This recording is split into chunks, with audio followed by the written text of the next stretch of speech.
Hey everyone, this is Theo from ParkerBlocks.com. Today I'm going to review this graphics tablet that was sent over to me by this company called Gaomon. This is the M106K graphics tablet. So this is the tablet that I have already taken out from the box. This is the box. The design is very clean, very minimalist. These are the items included. Let me remove all the items. Let's start with the cables first. This is the USB charging cable for the pen. So the pen uses battery, it needs to be charged. The battery life is rated at 14 days. That's if you draw non-stop. This cable here is for the tablet. The tablet uses a wire cable, so it's not wireless. This is the pen stylus. It has a nice weight, it feels a bit plasticky, but overall the build quality is quite solid. There's a cap in front to protect the tip. This cap is not able to go to the back, so let me just put this away. The grip section is matte surface, does not attract dust.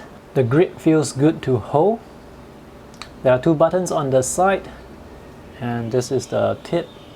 It moves slightly, and this is the charging port behind the pen. Let's see what's inside this small pouch.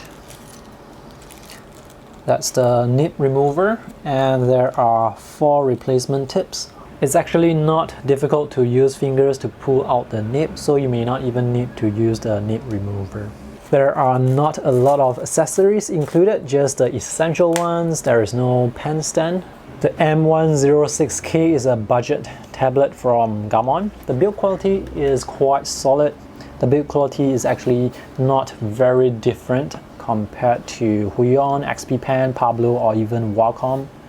4 large rubber strips behind, and the working area is 10 by 6 inches. There are 12 physical shortcut buttons on the side here that you can customize to any keyboard shortcuts you want. In addition to all these shortcuts, there are also 16 soft keys that you can access with the pen. The texture on the drawing surface is matte. It's actually a bit smoother compared to Wacom or Huion tablets. On this side of the tablet, there is this cloth pen holder. I feel that it's a bit loose, so be careful not to let your pen fall out. Since the tablet driver is not included in the box, you have to download the driver from their website, and their website is gaomon.net. I have already installed the driver, so now I'm going to show you what you can do with the driver.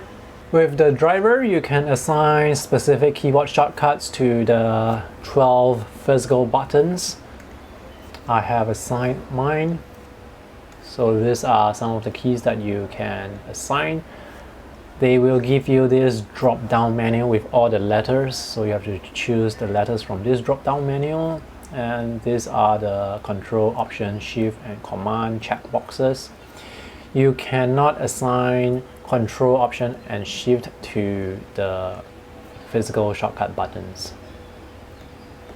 So I have already assigned mine. I'm going to close this.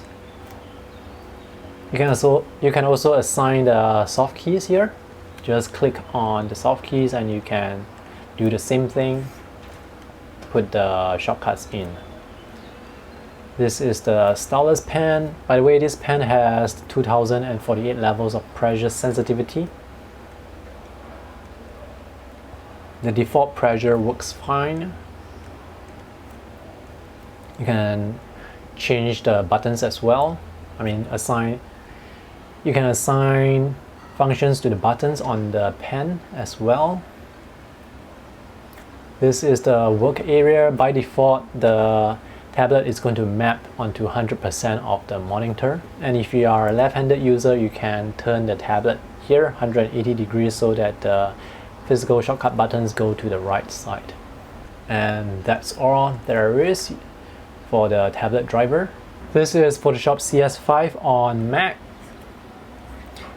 I wasn't able to test this on Windows, so I cannot tell you how it performs on Windows. But here on the Mac, Photoshop works very well. The pressure sensitivity is very good.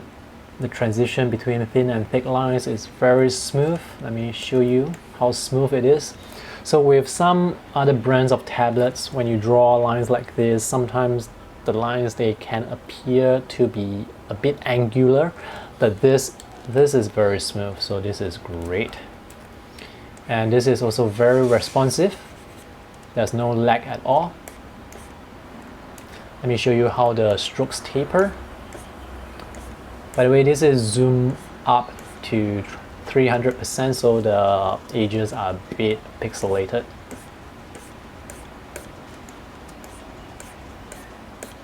Let me zoom down to 100%.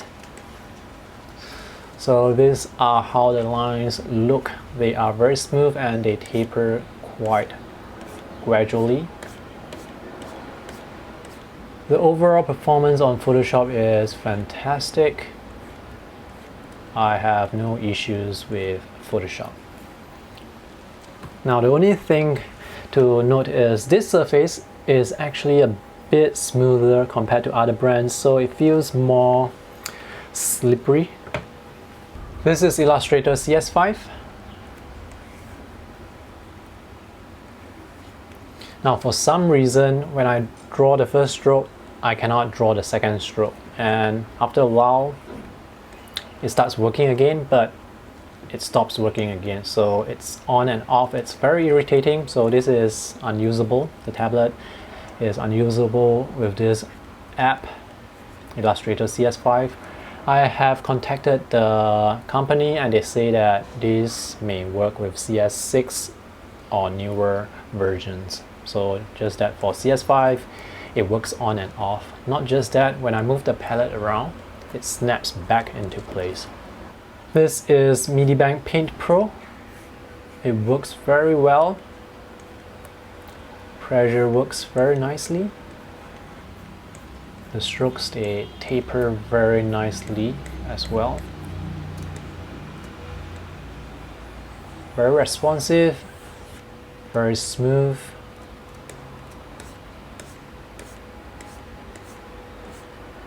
Just that when I'm drawing, I'm not sure if you can see the cursor.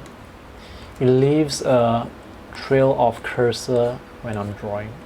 It doesn't affect the drawing, it just looks a bit weird. This is Mischief. Pressure works here as well, very nicely. It's very smooth. This is Krita. Pressure works here very nicely.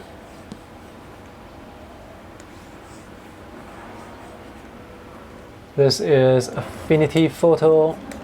It's pixelated because I zoomed in quite close, but pressure works without any problem here. This is Tayasui Sketches Pro. Pressure sensitivity works very well here.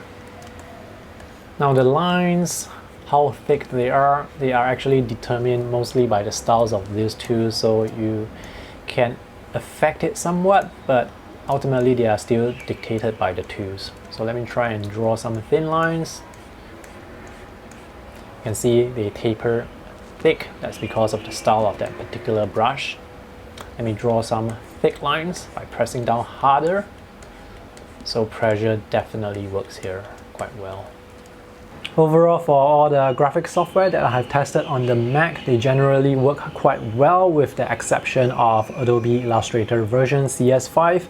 I have contacted the company. They say that newer versions of Illustrator should work fine, but I have no way to test that.